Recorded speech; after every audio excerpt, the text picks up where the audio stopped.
먼저 말씀으로 권면하고 함께 기도하도록 하겠습니다. 이 시간 함께 나누실 말씀 신명기 2장입니다. 신명기 2장 4절 5절 말씀.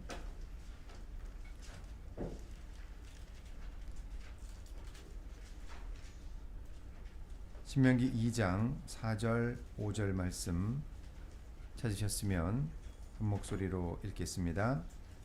시작.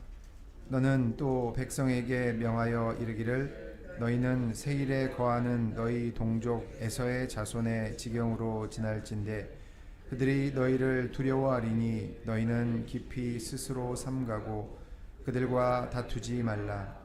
그들의 땅은 한 발자국도 너희에게 주지 아니하리니 이는 내가 세일산을 에서에게 기업으로 주었음이로라. 아멘.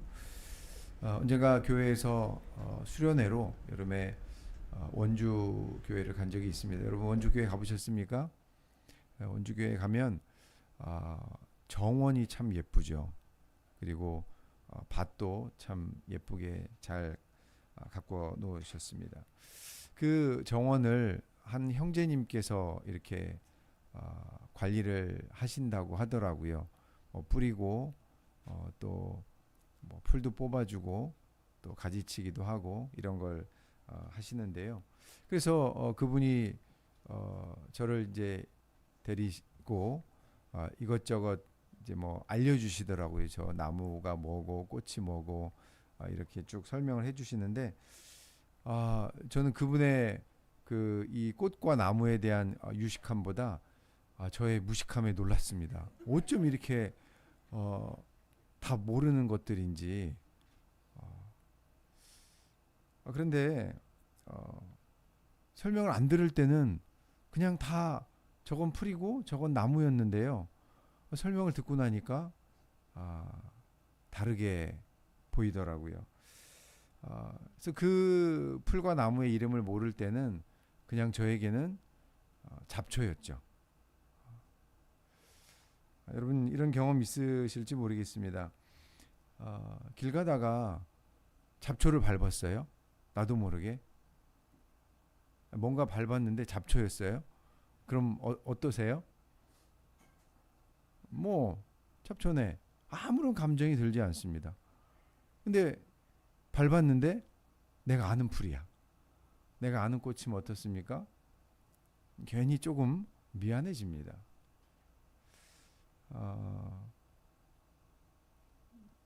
저도 올 때 지하철을 타고 왔는데요. 누가 옆에 앉으면서 제 발을 밟더라고요. 제 기분이 어땠을까요? 여러분들 그런 경험 있지 않으십니까?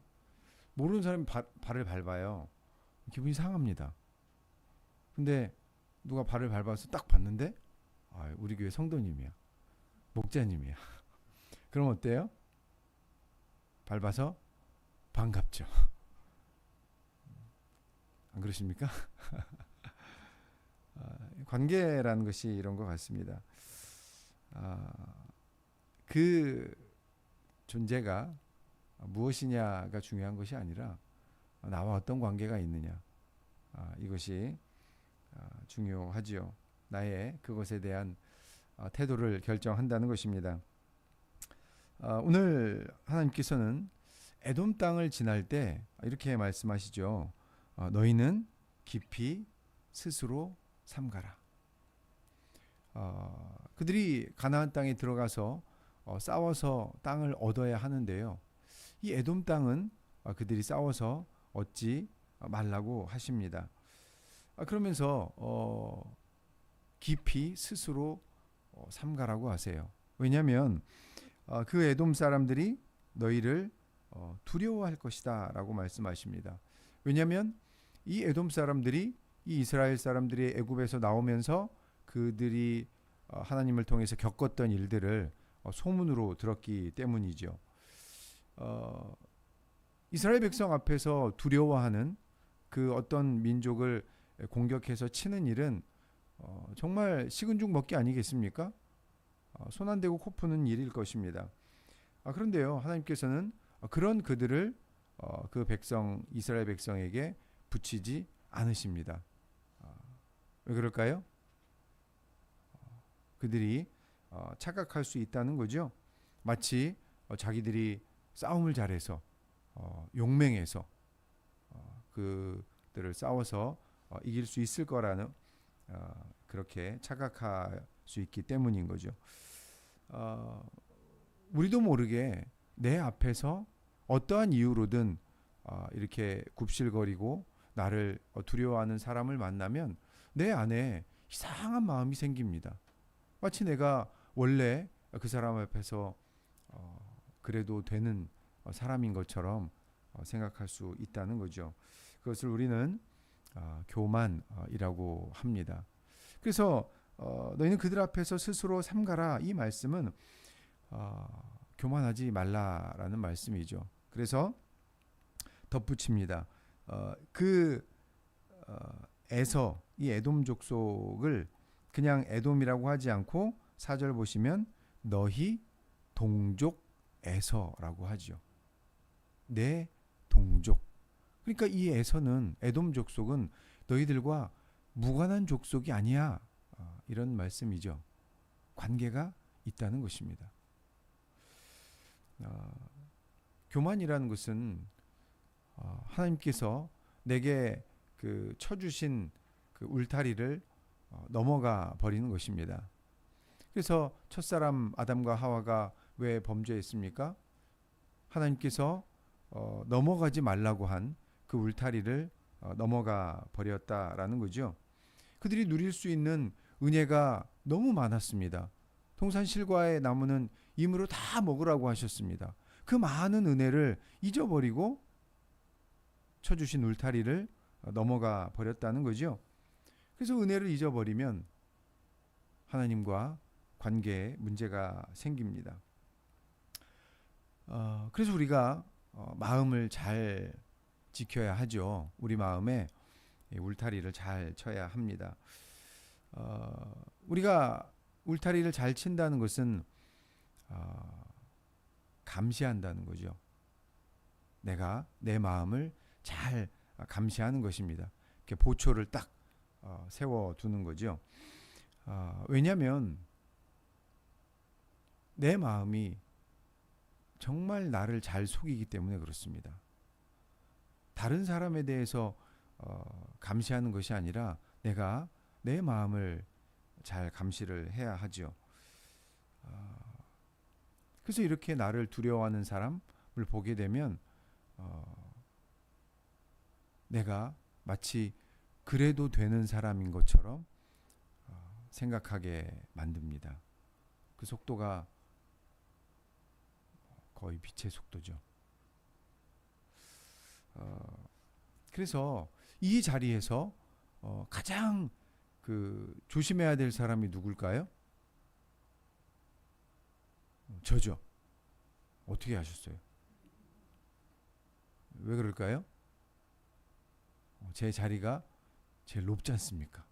위에서 이렇게 내려다보고 있습니다.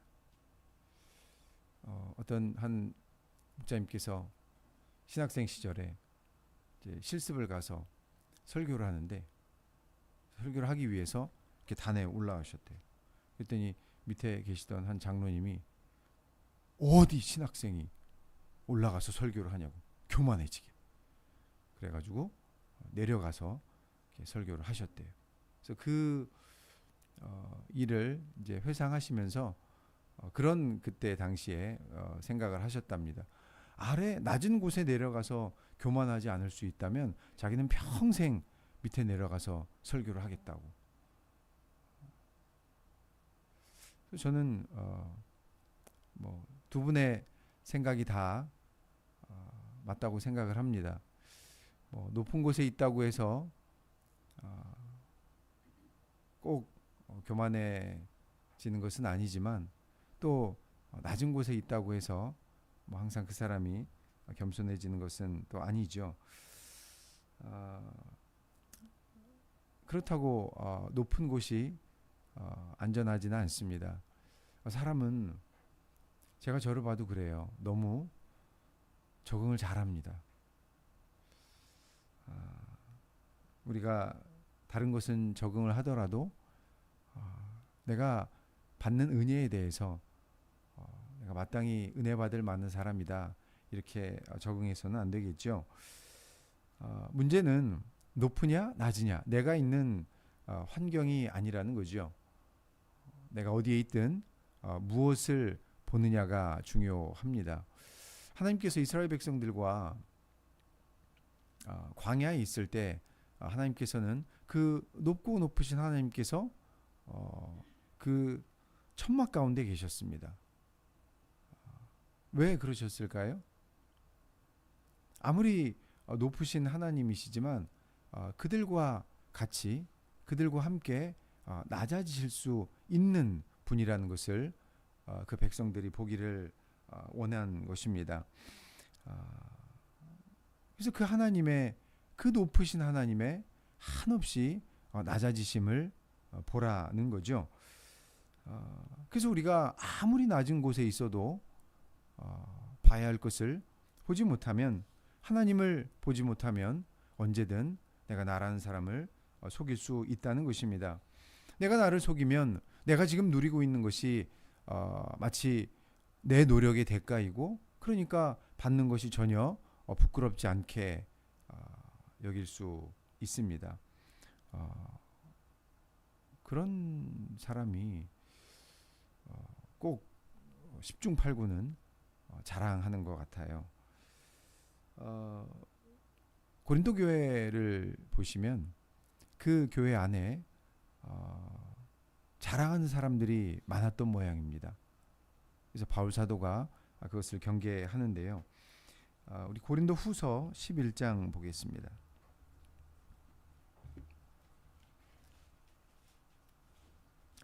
고린도 후서 11장 16절입니다.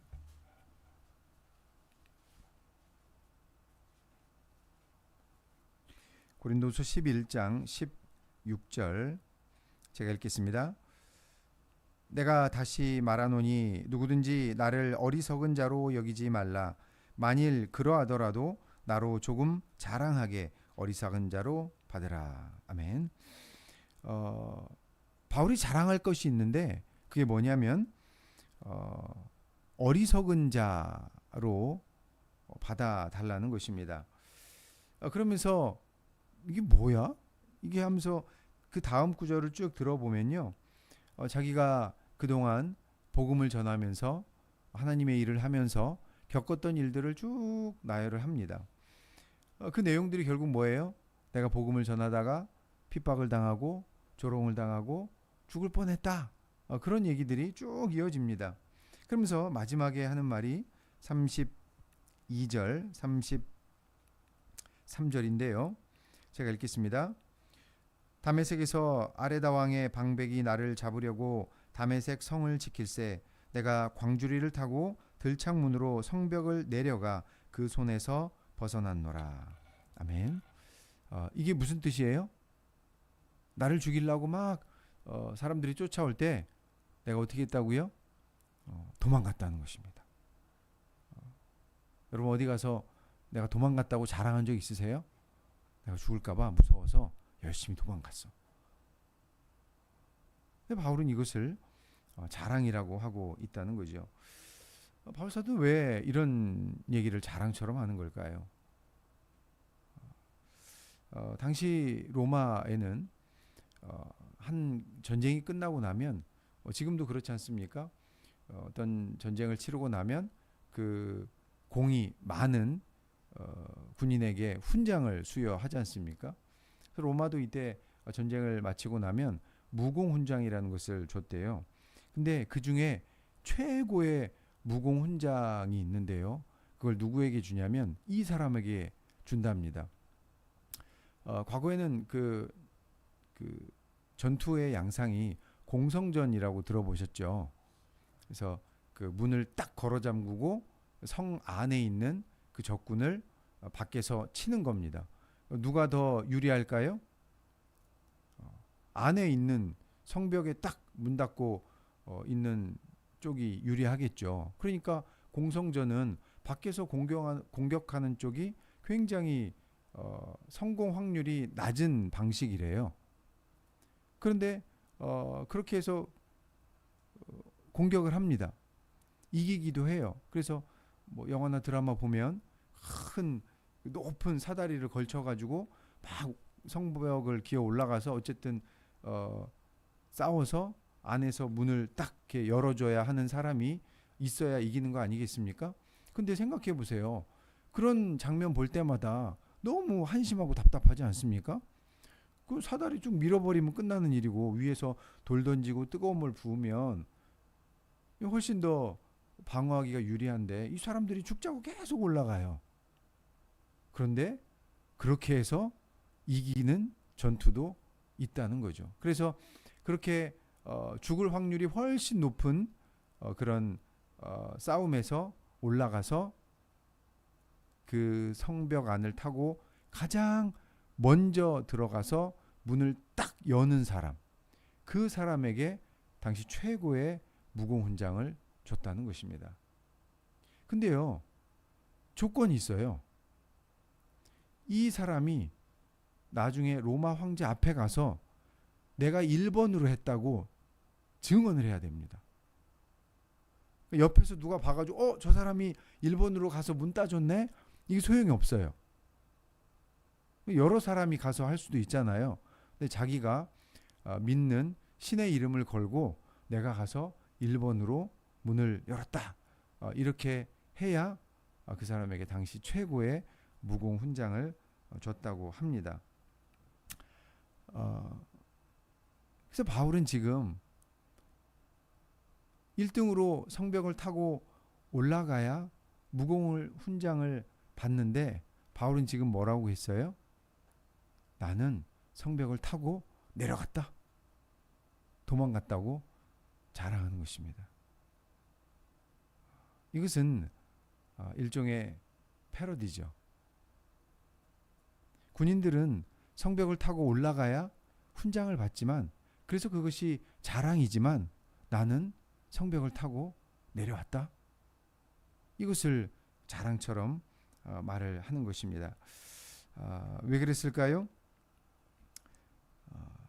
30절 이것이 자랑이라고 생각했기 때문입니다. 내가 부득불 자랑할진대 나의 약한 것을 자랑하리라. 그리스도인들에게 자랑할 것이 있다면 약한 것이라는 것입니다. 능력이 없음이라는 것입니다. 예수께서 구원을 위해서 조롱을 당하고 침뱉음 당하고 벌겨벗겨진 채로 십자가에 못이 박혀 돌아가셨는데 그래서 나에게 주신 구원인데 어떻게 내가 자랑할 것이 있겠냐라는 거예요. 만약 자랑할 것이 있다면 이 자랑은 도대체 누구를 위한 자랑이냐는 것입니다.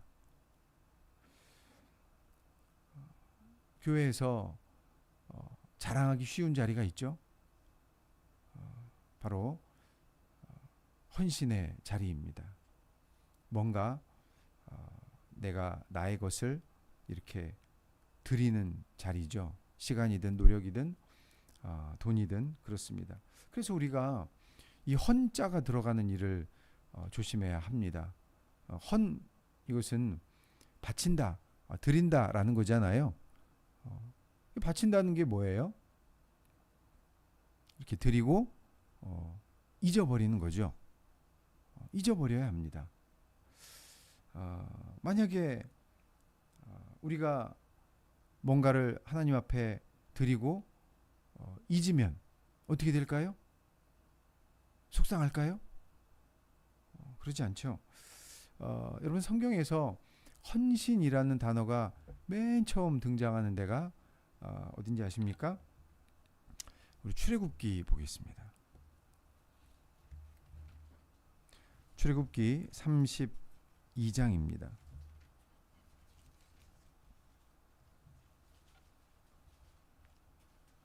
출애굽기 32장 28, 29절 함께 읽겠습니다. 출애굽기 32장 28절, 29절 함께 읽겠습니다. 시작. 레위 자손이 모세의 말대로 행함에 이 날에 백성 중에 3,000명 가량이 죽임 바 된지라. 모세가 이르되 각 사람이 그 아들과 그 형제를 쳤으니 오늘날 여호와께 헌신하게 되었느니라. 그가 오늘날 너희에게 복을 내리시리라. 아멘. 여기 처음 헌신이라는 단어가 나옵니다. 누구에게 하신 말씀이세요? 레위 자손들에게. 모세가 시내산에 올라가서 하나님의 말씀을 받고 있는데 그 사이 백성들이 그 모세를 참지 못하고 금송아지를 만들어서 막 경배하고 있었습니다. 그래서 모세가 화가 났죠. 그래서 하나님께서 하나님 말씀을 통해서 모세가 여호와의 편에 있는 자는 이쪽으로 와라 했더니 레위 자손들이 왔다고 했죠. 그래서 그 레위 자손들로 하여금 너희들 칼을 차고 그 이웃과 친구 백성들을 다 죽이라고 명령했습니다. 그래서 그 레위인들이 그렇게 했죠. 그래서 그 일을 가지고 여호와께 헌신했다라고 말을 했습니다. 이 헌신이라는 단어를 보면 채우다라는 단어입니다. 그럼 뭘 채운 것일까요? 바로 하나님의 마음을 채웠다는 것입니다. 우리가 하나님 앞에 내가 드릴 수 있는 그 무언가를 드리는 것은 내 것이 사라지는 것도 아니고 내가 내 것을 기억하는 것도 아니고 하나님의 마음을 채우는 일이 된다는 것입니다. 우리가 하나님의 마음을 채우기 때문에 비로소 하나님과 관계라는 것이 생기는 거죠.